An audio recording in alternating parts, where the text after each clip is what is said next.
बिस्मिल्लाहिर्रहमानिर्रहीम। अस्सलाम वालेकुम। नूरुल्लाह आपकी खिदमत में हाजिर है। नवाज शरीफ साहब आज लंदन से सऊदी अरब जा रहे हैं। सऊदी अरब से वो कहाँ जाएंगे, किन मुल्कों का दौरा नहीं करेंगे और कहाँ से उनके लिए खुसूसी फ्लाइट बुक है, स्पेशल तैयारी में आएंगे पाकिस्तान। नवाज शरीफ साहब हैं, वज़ीर आज़म बनने के लिए आ रहे हैं चौथी मरतबा। इतनी बड़ी पार्टी है, उसके सरबराह हैं। इस्तकबाल नहीं हो रहा बराह रास्त, लेकिन वो मीनार पाकिस्तान पे बड़ा जलसा करना है, तो वो आज लंदन से रवाना हो जाएंगे। फाइनली जो पहले खबरें आ रही थी कि वो चले गए हैं, सऊदी अरब पहुंच गए, ऐसी कोई बात नहीं है, उसकी वजाहत आ गई है। लेकिन उनके आने से पहले उनका एक बड़ा मुतालबा, बल्कि ज्यादा बड़ा, सॉरी इतना नहीं, वो बहुत बड़ा है, मतलब उसमें आएगा नहीं, कैमरे की उसमें नहीं हो सकता फोकस। बहुत बड़ा मुतालबा है जो कि समझे कि मान लिया गया, उस पर कार्रवाई शुरू होगी। वो मुतालबा था जनरल बाजवा और जनरल फैज हमीद के खिलाफ कार्रवाई का, और उनके खिलाफ कार्रवाई का आगाज हो गया है, या यूं कि अभी फिलहाल तकरीबन आगाज हो गया, ये भी बड़ी बात है। तो वो हो गया है। लेकिन इन सब बातों से पहले आपको बताऊं कि मौलाना फजलुर रहमान साहब जो बड़े एक्टिव हैं भरपूर तरीके से, इस वक्त जो पॉलिटिकल कैंपेन को चला रहे हैं, वो मौलाना फजलुर रहमान साहब है। आईपीपी भी नहीं इतनी चला रही अभी तो, बल्कि मुझे हैरत हो रही है ये बात करते हुए, मुझे ख्याल आ गया आईपीपी वाले क्यों खामोश हैं। तकरीबन तकरीबन खामोशी सी है। अब उन्होंने तो इलेक्शन बड़े धूम धड़के से मनाना था, करना था, लड़ना था। खैर उस पर बाद में बात करेंगे। तो मौलाना फजलुर रहमान साहब जो भरपूर इलेक्शन कैंपेन चला रहे हैं, वो लेकिन किसकी कैंपेन चला रहे हैं, बात तो ये है। यकीन उनकी अपनी तो है, जमीयत उलमा इस्लाम की कैंपेन तो है, लेकिन उनकी कैंपेन का बड़ा महवर और मरकज नवाज शरीफ साहब होते हैं, और वो भरपूर तरीके से उनका दिफा कर रहे हैं, उनकी तर्जमानी कर रहे हैं, और उनकी गुड्डी चढ़ाई हुई है उन्होंने। वो कहते हैं ना, वो चुक के रखा हुआ है काम उन्होंने, नवाज शरीफ साहब का। अच्छा, वो चुक के क्यों रखा हुआ है, इसके मल्टीपल रीजंस हो सकते हैं। कल जो उन्होंने बयान दिया, मतलब उन्होंने वैसे तो और बहुत सारी बातें की हैं। उन्होंने कहा कि वो फ़लस्तीन के हवाले से बात की है, कश्मीर के हवाले से, वो उनका उसूली मौक़िफ़ जो है उसका वो बयान करते हैं। और वैसे बड़ी जुल्म हुआ है वो जो फ़लस्तीन वाला वाक़या है, जहाँ पर अब नहते शहरियों पे बमबारी हो रही है। मतलब इसको आलमी ताकतों को, दुनिया को इसका कोई मुनासिब बंदोबस्त करना होगा। इसमें मुसलमान मुल्कों की तरफ से फौरी, जो बड़े मुसलमान मुल्क है, बड़े मतलब इकॉनमी वाइज, बड़ी सिंपल सी बात है, सऊदी अरेबिया है, टर्की है, कुछ और मुल्क जो है यूएई, इस तरह के ममालिक हैं जिनको फौरी तौर पे एक कदम आगे आना चाहिए और उसमें इंटरवीन करें, उसमें इन्वॉल्व हों चीज़ों में, और कोई कोई मसला सेटल करवाएं। एक भी इंसानी जान जो है ना वो कीमती होती है, उसका ज़िया नहीं होना चाहिए। पर मौलाना फजलुर रहमान साहब ने उसके अलावा कहा कि हम इलेक्शन के लिए तैयार हैं, लेकिन इलेक्शन उनका कल ही करा दें। जनवरी में अगर इलेक्शन होंगे तो बर्फबारी होगी और उस तरह हम इलेक्शन नहीं लड़ सकते। मतलब उनका बड़ा साफ मतलब यह है कि भाईजान जनवरी में इलेक्शन नहीं करा दें। और ज़ाहिर है अगर जनवरी में बर्फ़ पड़ रही होगी तो वो 10-15 दिन में तो उतर नहीं जाएगी, ख़त्म हो जाएगी। लोग वहाँ से निकलेंगे, बर्फ़ पड़ी होगी, फिर वो बर्फ़ सेटल होगी, फिर उस आहिस्ता-आहिस्ता लोग वापस जाने शुरू होंगे, फिर मामूलात ज़िंदगी वो नॉर्मल होंगे, टाइम लग जाएगा ना। तो इस दौरान में कोई और भी कट्टा खुल सकता है। हमारे यहाँ कट्टा खुलने में, और कट्टा बांधा भी तो हमने हल्की सी रस्सी से होता है ना, खुल भी जाता है, इसमें क्या है, कट्टे तो खुलते ही रहते हैं। और हमारे यहाँ तो बहुत ही ज़्यादा खुलते हैं, बल्कि अक्सर खुले ही फिर रहे होते हैं, तो सामने ही आने की बात होती है। तो वो फिर बात की बात है। लेकिन उन्होंने जो मज़ेदार बात की, उन्होंने कहा नवाज शरीफ साहब अपने बयानिए से पीछे नहीं हटे हैं। वो जो वोट को इज्जत हो का नारा था उनका जो बयानिया था वो अब भी कायम है। और उन्होंने कहा उसकी वजह उन्होंने बताया, उन्होंने कहा जो वोट को इज्जत देने का मामला है, उसमें जिन लोगों से खतरा था कि जिनकी वजह से वोट की इज्जत कम हो सकती थी, या जो वोट को इज्जत देने को तैयार नहीं थे, वो लोग खुद ही हट गए हैं, यानी गायब हो गए ना सीन से, इधर से उधर हो गए हैं, दाएं बाएं हो गए हैं। तो वो इसलिए अब कोई परेशानी की बात ही नहीं, अब तो खतरा ही कोई नहीं है, वोट की इज्जत को अब कोई खतरा नहीं है। तो मौलाना फजलुर रहमान साहब ऐलान कर रहे हैं कि वोट की इज्जत महफूज हो गई है, और नवाज शरीफ साहब अपने बयानिए पर कायम है, बल्कि उन्होंने ये टारगेट अचीव कर लिया ना, मतलब वोट की इज्जत का मामला पूरा हो गया। और इलेक्शन जनवरी में नहीं कराने, अभी करवाने तो करा ले। अच्छा, ये ऐसी बात है जिसका समझ आ रही है कि कल नहीं हो सकते ना। हाँ, पीपल्स पार्टी के हवाले से उन्होंने जो बातें की हैं वो भी मजेदार है। वो कहते हैं कि हम सब ने मिलकर बैठकर इकट्ठे फैसले किए थे, ये जो नई मर्दमशुमारी थी इसकी मंजूरी देना, और उसके बाद फिर जाहिर है उसमें हल्का बंदियों का मामला होना था, उस पर लोगों के एतराज़ात होंगे, वो एतराज़ात दूर करना। अभी असल मरहला तो वहां जाके शुरू होगा, आप देखें। अच्छा, इसका बड़ा बारीक सा मसला है, अदालती कार्रवाई चल रही है, प्रैक्टिस एंड प्रोसीजर बिल। वो आज उसकी मेरे ख्याल है 5वीं हेयरिंग है शायद।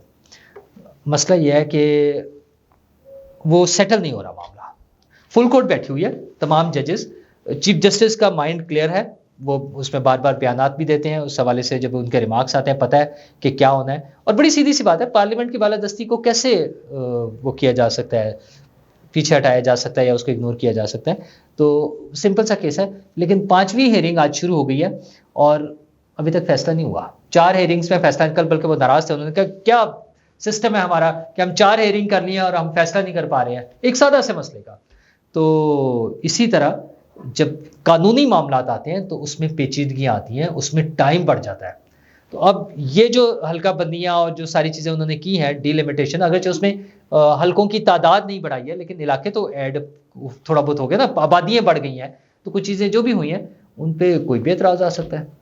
और एतराज़ात एक से ज़्यादा भी हो सकते हैं और बहुत ज़्यादा भी हो सकते हैं और वो मुख्तलिफ अनवा के हो सकते हैं। तो उसको एतराज़ात को दूर करना भी इलेक्शन कमीशन का काम है। और ये भी मुमकिन है कि वो एतराज़ात जो गिवन टाइम पीरियड है 20-25 दिन या महीना, उसमें पूरे ना हो सके, दूर ना हो सके, तो फिर एतराज़ात तो दूर करने कुछ लोग कोर्ट्स में चले जाएंगे उन एतराज़ात के बारे से, वहाँ पर प्रोसीडिंग चल सकती है।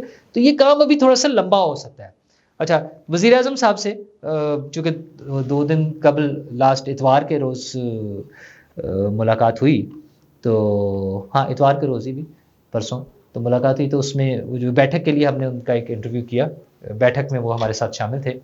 तो उसमें और उसके बाद भी गुफ्तगू का रहा। अगले दिन सहाफ़ियों के साथ उन्होंने जो एक मुलाकात रखी हुई थी, शाइया था, उसमें भी मौका मिला उनकी गुफ्तगू सुनने का।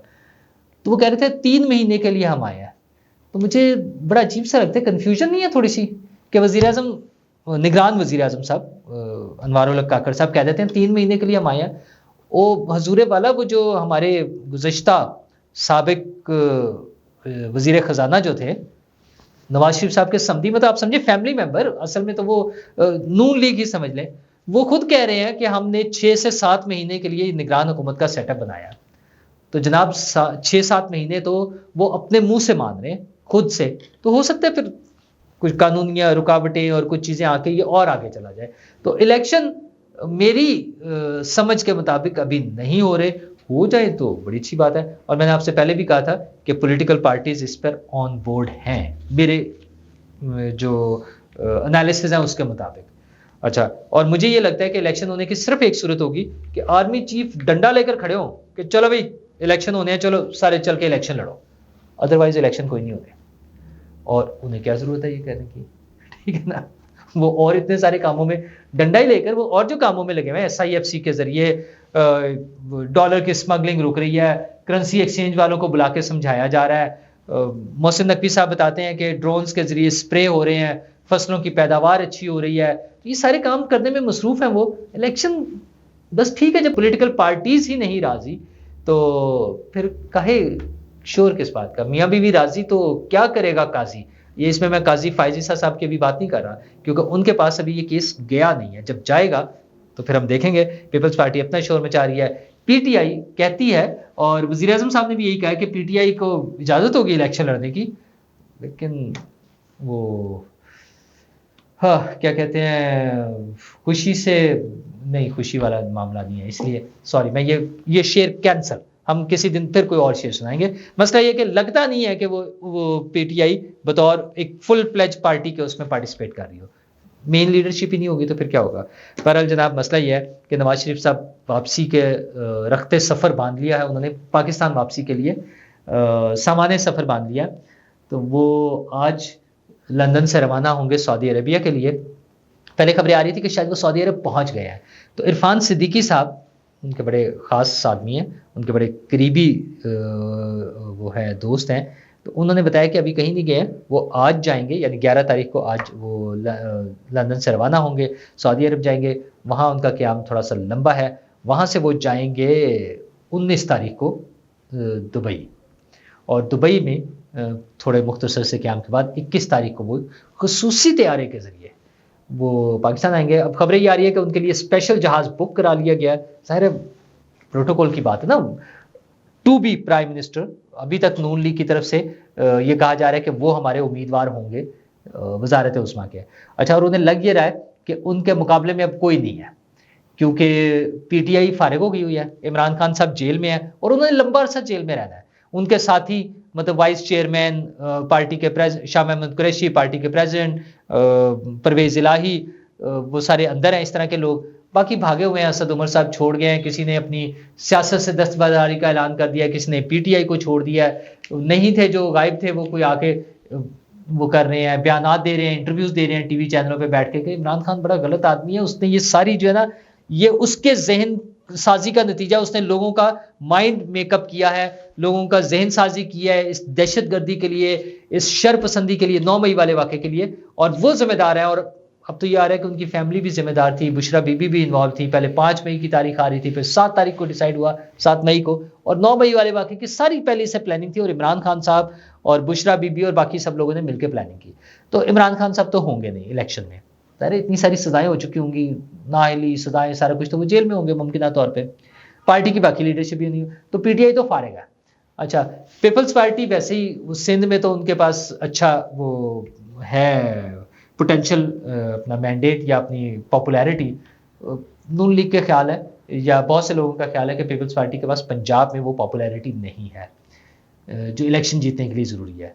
मेजॉरिटी सीट्स पे, चंद एक सीट्स के लिए, मसलन वो हसन मुर्तज़ा साहब अपनी सीट जीत लेते हैं, कमरुज़्ज़मान कायरा साहब हों, राजा परवेज़ अशरफ साहब हों, यूसुफ रज़ा गिलानी साहब, वो बड़े अपर लेवल पे, टॉप लेवल की जो उनकी लीडरशिप है, जिनके अपने हलकों में अच्छा असर और रसूख है, वो अपने इलेक्शन जीत लेंगे, 10-15 सीटें शायद ले लें, 20 सीटें ले लें लाहौर पंजाब में, और बाकी नून लीग के पास खुला मैदान होगा और नून लीग जीत जाएगी।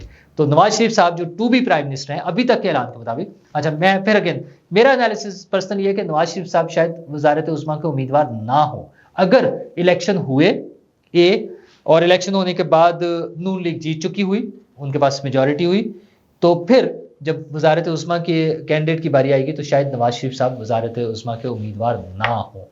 अब वो कौन होगा ये तो बाद में पता चलेगा, लेकिन हाँ, सदारत के उम्मीदवार के लिए मौलाना फजलुर रहमान साहब का नाम कहीं कहीं अभी भी आता है। मुझे मौलाना फजलुर रहमान साहब सारी कैंपेन चला रहे हैं ना, तो कुछ लोगों का ख्याल है वो सदारत लेने के लिए कर रहे हैं, कुछ लोगों का ख्याल है कि अभी जो केपी में सेटअप में उनको अच्छा शेयर मिल गया वही काफी है। लेकिन नवाज शरीफ साहब का एक बड़ा मुतालबा था कि जनरल बाजवा और जनरल फैज के खिलाफ कार्रवाई की जाए, और मैं तो आके तो उन्होंने करनी थी, लेकिन फिर बाद में वो डावाडोल हो गया। फिर पता चला कि नवाज शरीफ साहब ने मामला अल्लाह पे छोड़ दिया, लेकिन बीच में एक दरखास्त आ गई अदालत में, और वो एक शहरी ने दरखास्त दी है कि जनाब इनको पकड़ें। वो आतिफ अली साहब हैं और उन्होंने कहा है कि ये बाजवा और फैज़ तो अच्छे आदमी नहीं है, इन्होंने आइन की खिलाफ वर्जी की है, अपने हलफ की खिलाफ वर्जी की है, सियासत में हिस्सा लेते थे, और इनके इंटरव्यूज रिकॉर्ड पर हैं। जावेद चौधरी साहब और शाहिद मेतला साहब ने जो इंटरव्यूज किए थे वो रिकॉर्ड पर हैं। तो वो ऑफिशियल सीक्रेट एक्ट की भी खिलाफ वर्जी है, उन्होंने अपना जो खुफिया बातें थी वो पब्लिक कर दी हैं, और बाकी भी उसमें बहुत सारी बातें थी ना, वो किसी को उठा लिया गया था, किसी को भोंडे तरीके से अगवा किया गया था, बहुत सारी बातें मुख्तलिफ औकात में उनके इंटरव्यूज में या उनके हवाले से कोट होती रही हैं। तो उनका पकड़ लें इनको, और अदालत ने जनरल बाजवा और जनरल फैज समेत लोगों को नोटिस कर दिए हैं। तो ये कार्रवाई का एक पहला स्टेप है कि इन बाबों को, बाबे तो नहीं चले, बाबे तो और भी बहुत सारे होंगे, इन दो अफराद को जो आर्मी चीफ और डीजी ISI रहे हैं पाकिस्तान के, उन्हें अदालती नोटिस जा रहे हैं। तो क्या ये नवाज शरीफ साहब की आमद का एक है ना ढोल बजाकर इस्तकबाल के, मियाँ साहब चलें, आज आपने सुबह निकलना तो ये देखें हमने आपके कहने पर कार्रवाई शुरू कर दिया। अगर जब वो खुद ऐलान कर चुके हैं कि अल्लाह पे छोड़ दिया, तो अल्लाह की लाठी भी तो बेआवाज़ होती है ना, लेकिन यहाँ तो ढोल बज गया है। तो ये जो नकारा बजा है ये थोड़ा सा ख़तरनाक भी है। जिन लोगों का ख्याल है, हमारे अपने कुछ दोस्त, कि ये लाजमी होना है, जनरल बाजवा और जनरल फैज़ के खिलाफ कार्रवाई लाजमी होनी है, ये इन्हें माफ़ी नहीं मिलेगी। मैक्सिमम उनका ख्याल ये है कि लेट इतनी हो सकती है कि नून लीग की हुकूमत आ जाए, नवाज शरीफ साहब खुद हुकूमत में आ जाए, और फिर ये कार्रवाई होगी। अच्छा, जो दूसरे दिल जला ग्रुप है या ज़्यादा ही शुकूक व शुबहात का शिकार, मैं खुद उसमें शामिल हूँ आपके सामने, कि मेरे ख्याल में अभी कार्रवाई नहीं होगी। जनरल बाजवा और जनरल फैज़ के खिलाफ शायद कार्रवाई ना हो, पर अब नोटिस चले गए हैं, अब ये क्या रुख इख्तियार करते हैं, क्या दोनों को अदालत के कटहरे में लाके खड़ा किया जाएगा, और उन बयानात की बुनियाद पे, अगरचे उन सहाफ़ियों को भी दोनों को नोटिस किए गए हैं, या तो ये होगा कि वो बिल्कुल मुकर जाएं और ये बात कहानी किसी और तरफ उनको वार्निंग दे के हल्का फुल्का कोई साथियों को फाइन करके वार्निंग दे के फारिग कर दिया जाए। और दूसरी सूरत यह है कि फिर दोनों को बुला लिया जाए, जनरल फैज़ को और जनरल बाजवा को। तो अगर ऐसा हो गया तो ये हमारी तारीख में, हमारी मुल्क की तारीख में एक नया बाब होगा। नए बाब बहुत से लिखे जाने हैं और कौमों की तारीख की जो किताब होती है उसमें बहुत से नए बाब लिखे जाते हैं। हमारी भी तारीख की किताब बहुत से अबवाब से भरी पड़ी है, लेकिन वो ज़्यादातर अबवाब जो है वो शर्मिंदगी का बाइस है। हमारे यहाँ एहतसाब का सिस्टम ही निराला है। मतलब एक तो बड़ी सीधी सी बात, आज भी नैब जो जिसको हम कहते हैं कि मुल्क की तरक्की को रोकती है, सारा कुछ है, उसके बावजूद उसके ज़रिए सियासतदानों का एहतसाब हो सकता है, उसके ज़रिए ब्यूरोक्रेट्स का एहतसाब हो सकता है, लेकिन उसी नैब के ज़रिए जजों का और जर्नैलों का एहतसाब नहीं हो सकता। तो शायद हमारे यहाँ तारीख नया मोड़ ले और इनका एहतसाब शुरू हो जाए। लेकिन इन सारे एहतसाब से, इन सारे मुकदमात से, ऐसी गिरफ्तारियों से, ऐसी सज़ाओं से अवाम को क्या मिलेगा? अवाम को कम से कम उम्मीद दिलाएं। नवाज शरीफ साहब अगर वापस आ रहे हैं तो नून लीग को, पाकिस्तान मुस्लिम लीग नून को चाहिए कि वो अपने वो इंतखाबी बयानिए का, किसी मंशूर का ऐलान करें, बताएं कि वो हमारे लिए क्या सोच लेकर आ रहे हैं, इस मुल्क के माशी हालात को कैसे तब्दील करेंगे, लोगों को कैसे रिलीफ मिलेगा और ये मुल्क कैसे तरक्की करेगा। उम्मीद करते हैं 21 तारीख करीब है, हमें इन सवालों के जवाब मिल जाएंगे। शुक्रिया।